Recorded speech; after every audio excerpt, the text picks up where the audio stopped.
So I made a little fixture. It's not complete yet, but I'm kind of pleased with the results so far. To be able to hold this little CB100 head in the Bridgeport, so I can take 10 or 15 thou off of the gasket surface. The gasket surface is kind of pitted, and I'd like to get it cleaned up. The added benefit of a little bit extra compression, we'll see if that makes any difference. So it's mostly just a 3/4 aluminum plate with 4 standoffs. They're held on with a 5/16 18 grub screw in each location. Each standoff is gotten out to a specific length corresponding with the various depth of these four head bolt holes. So it just plugs on there on those steel pins. So there it is, sitting on the standoffs. Now I got to come up with a clamping mechanism of some sort. I think there's 2 choices. One, I could run there's more than 2, but the 2 that I've thought of are, I run a rod through the bracket out to here and out to here, and drill and tap the plate to have a clamp that pulls down on the rod, holding everything down. I don't love that one, because the bracket that I'm relying on is already broke off once and been welded by someone, and I don't have any clue as to how strong it might be. And then the other option is to have a clamp go into the exhaust port. There's a nice little spot where a hardened dowel or something could be against that, and drill and tap the plate here like an ordinary strap clamp, and then similarly in the intake port, that would also do it. That would leave this whole surface clear to mill. The plate could also be used to hold the head like this in the mill, so that I could line bore the cam journals. Sometimes these engines don't get proper lubrication on these surfaces, and the cam journals are just aluminum, and it's a steel cam, and it wears the aluminum to the point where it's out of tolerance. So some people TIG weld the surface back up and then line bore, which that's of course a solution. And then I've been thinking that installing needle bearings in the both bearing locations is just a thought I had. I'm still working on it. I don't know how to hold them in place on the cam yet. Something I'm thinking about. And that's all. Thank you. Ready to cut off the gasket surface of this little Honda 100 head, where we got the head mounted on a fixture that I made with those 4 standoffs that go in the head bolt holes.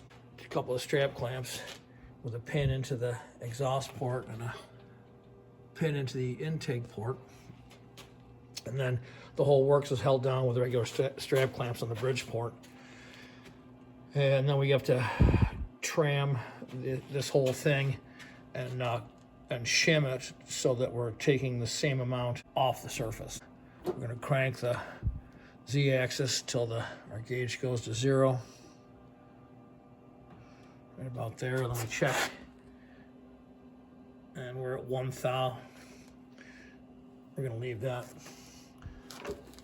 Back off 25 thou, and then we'll go to the next corner.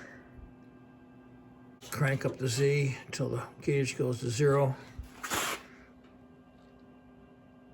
6.5 thou. Same thing on the next corner.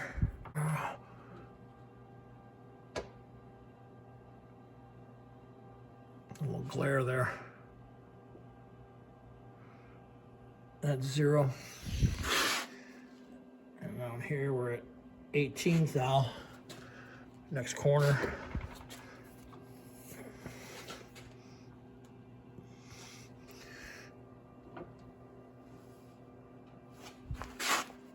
Right here with 12 thou on the dial.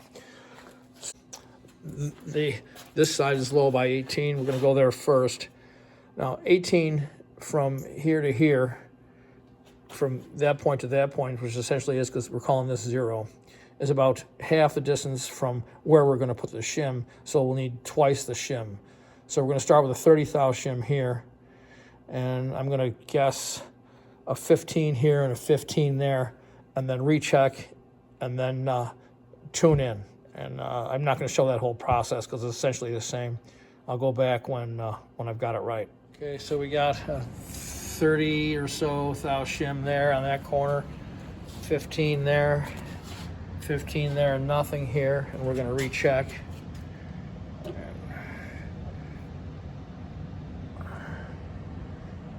Zero on the dial, zero on the Z, back off, rotate.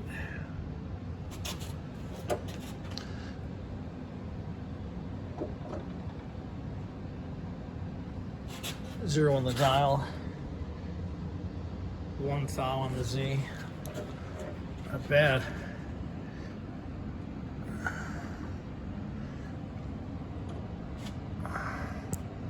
Glare there.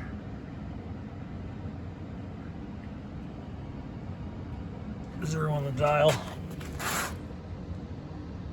8 on the Z.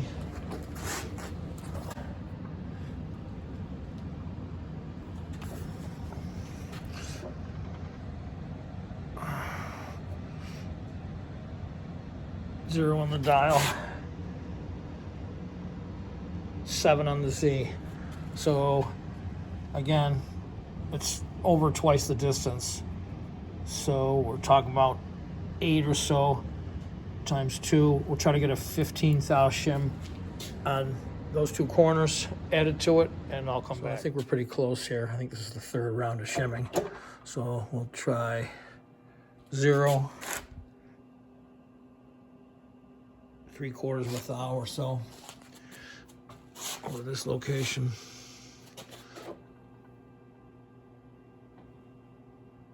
0, 1 thou.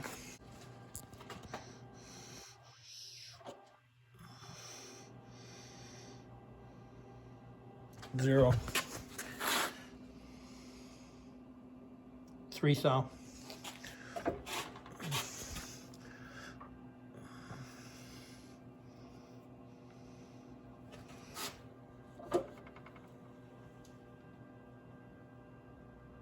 0, 2 thou.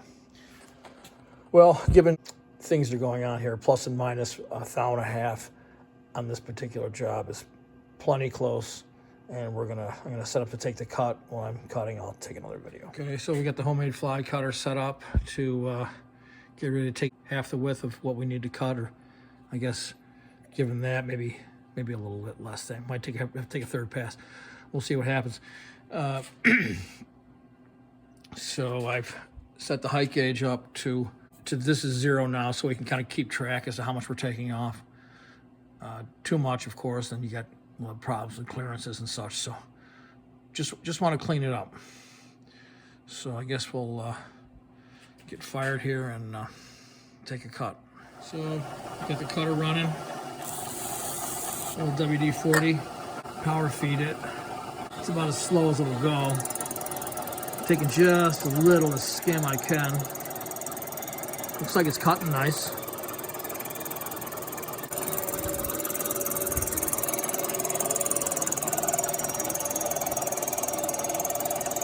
Sounds like it's taking more over there, but maybe it's just the exit.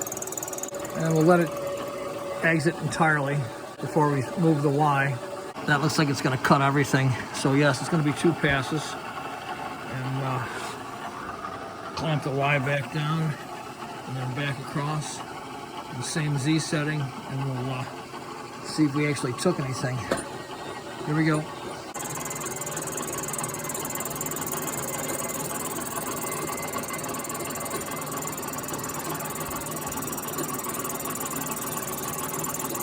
And so you can see it catch on the backside there, so implying that it's out of trim to some degree, but nothing worth talking about.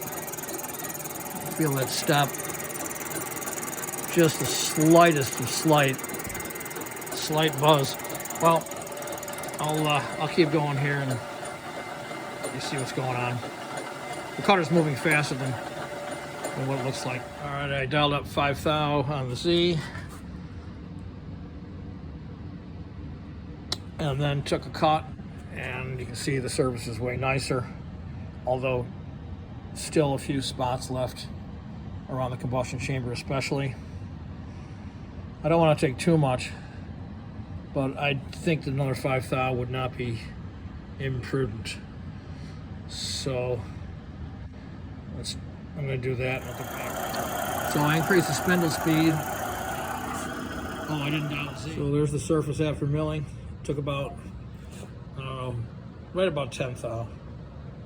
We'll gotta get to work on here, clean up the valve seats, maybe a little polish on the dome there, and I think I'm gonna need a helicoil in the spark plug hole too. It's all bunged up. I haven't put a plug in it yet, but I think it needs a helicoil. So